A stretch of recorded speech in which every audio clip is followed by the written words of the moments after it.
কাছে এসো লক্ষ্মীবউ, তোমাকে আদর খেতে খুব ইচ্ছা করছে। আরে কি করছো?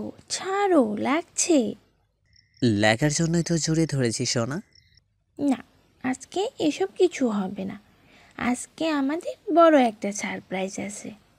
আজ আমাদের প্রথম বিবাহবার্ষিক। হয়তো আমার স্বামীর মনে নেই, কিন্তু আজকে এই রাতের কথা স্পষ্টভাবে আমার সব কিছুই মনে আছে। আমাদের বিয়েতে আমার মা বাবা রাজি ছিল না, কিন্তু আমার স্বামীর মা বাবা মানে আমার শ্বশুর শাশুড়ি আমাকে আনার জন্য পাগল হয়ে গেছিল। পাগল হওয়ারই কথা। আমার শ্বশুর বলতেন, আমার ছেলে একটা মেয়েকে ভালোবাসে, আর আমি যদি তাকে এনে না দিই তাহলে কেমন বাবা আমি। ছেলের ছোটোবেলায় কতই না খেলনার জন্য বায়না করতো, তার সব আবদার পূরণ করতাম। আর এখন জানতেছি মেয়েটাই যে ছেলেটির সুখ, আমি বাবা হয়ে কিভাবে সুখ কেড়ে নিই। আজ সব কথাগুলো চোখের সামনে মেঘের মতো ভেসে যাচ্ছে। এইগুলো মনে করতেছিলাম আমি, হঠাৎ আমার স্বামীর ডাক। কি, তুমি কি শুবে না? আর কতক্ষণ অপেক্ষা করবো তোমার জন্য? না, আমি আর শুবো না, আমার কাজ আছে কিছু। কি কাজ শুনি?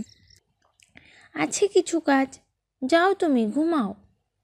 এই, চলো না। তোমায় ছেড়ে ঘুম আসবে না তো আমার।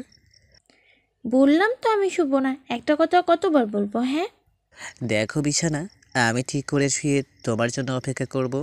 তাড়াতাড়ি এসো কেমন। মশারিটা আমি নিজেই টাঙিয়ে নিচ্ছি।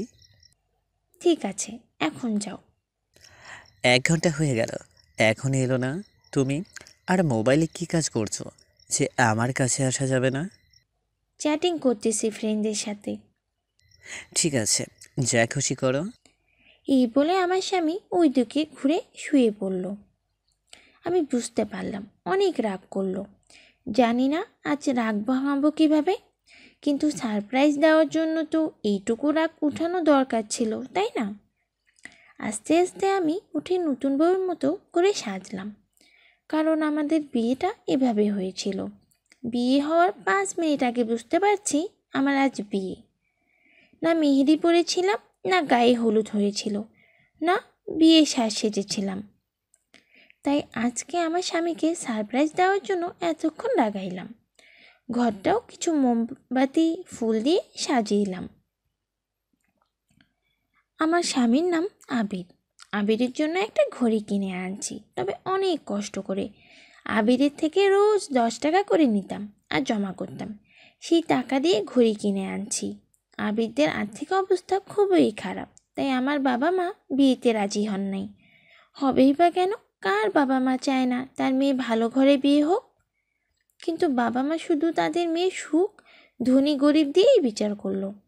আমার মন কি চায় তা একবারও ভাবলো না।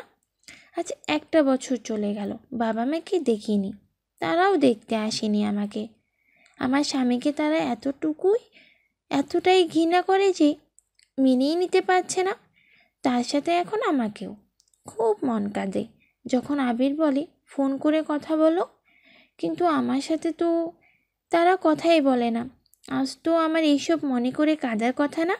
যাই, আবিরকে ডাক দিই, আর 5 মিনিট পর 12টা বেজে যাবে।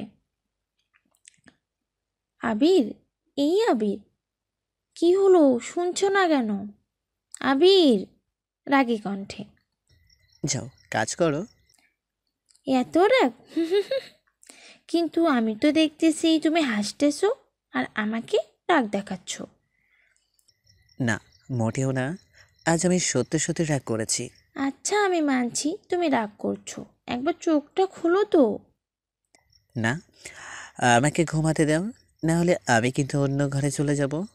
ঠিক আছে, যাও, তাও উঠো এখন। না না না না। 12টা বেজে গেছে। আমি আবিরে কানে কানে বললাম, হ্যাপি অ্যানিভার্সারি। আবির চমকে উঠে বসলো আর হাঁ করে আমার দিকে তাকিয়ে আছে। কি হলো, কিছু বলবে নাকি? হাঁ করে তাকিয়েই থাকবা?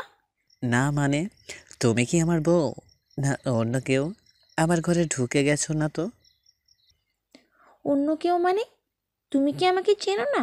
আমি তোমার বউ, যার সাথে টানা 2টা বছর প্রেম করে বিয়ে করেছো।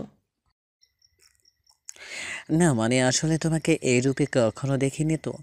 আমি তো জানতে আমি তো জানতামই না আমার বউটা এত সুন্দর। আজ তো তোমাকে দেখে চাঁদটাও লজ্জায় মেঘের আড়ালে লুকাবে। হয়েছে, আর কিছু বলো না। স- তাহলে তোমার আবার না হলে তোমার আবার নতুন করে প্রেমে পড়ে যাব। কিন্তু আমি তো পড়ে গেছি। হ্যাঁ, আর যাই, কিছু বলো না কেন? আমি কিন্তু একটু রাগ করছি। কেন কেন? আমার লক্ষ্মী বউটা রাগ কেন? তুমি ভুলে গেছিলে তাই না আজ আমাদের বিবাহ বার্ষিক? সত্যি সত্যি বলবা কিন্তু। সত্য যখন বলতেই বলছো। আমি মাথা নিচু করে ভুলে গেছিলাম। জানতাম আমি তুমি ভুলে যাবে। এই নাও তোমার জন্য এই ছোট্ট একটা উপহার। এটা কি? খুলে দেখো। বাহ, এত সুন্দর। হুম, সুন্দর তো হতেই হবে, তোমার জন্য যে আনছি। নাও, ঘড়িটা তুমি পরিয়ে দাও। হুম, কিন্তু আমি যে তোমার জন্য কিছুই আনি নাই।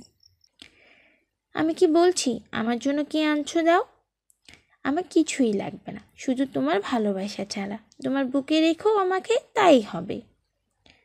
পাগলি বউ আমার এই বলে কপালে একটা চুমু দিয়ে বলে, তোমার জন্য কিছু আনবো না, এটা হয়? দাঁড়াও, আমি আসছি। এই বলে আবির ছোট একটা গিফটের প্যাকেট দেয় আমার হাতে। আমি খুলে দেখি কানের দুল। অনেক অনেক সুন্দর, যদিও ছোট ছিল, কিন্তু দুল জোড়া সোনার ছিল, তাই মনটা খুশি হয়ে কেমন জানি লাগছিল। আবির, এটা তো সোনার দুল, এত টাকা কোথায় পেলে তুমি? আরে তুমি চিন্তা করো না।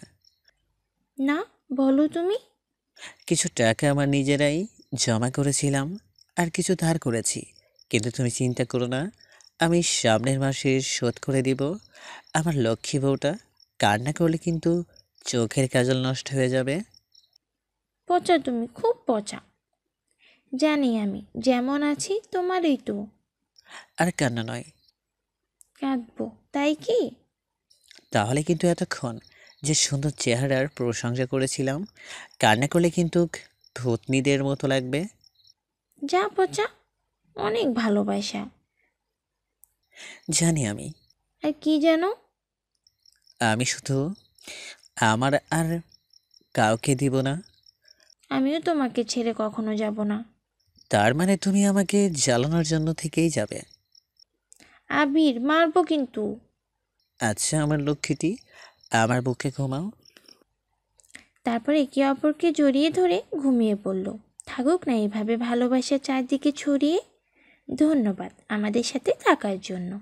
ভালো থাকবেন।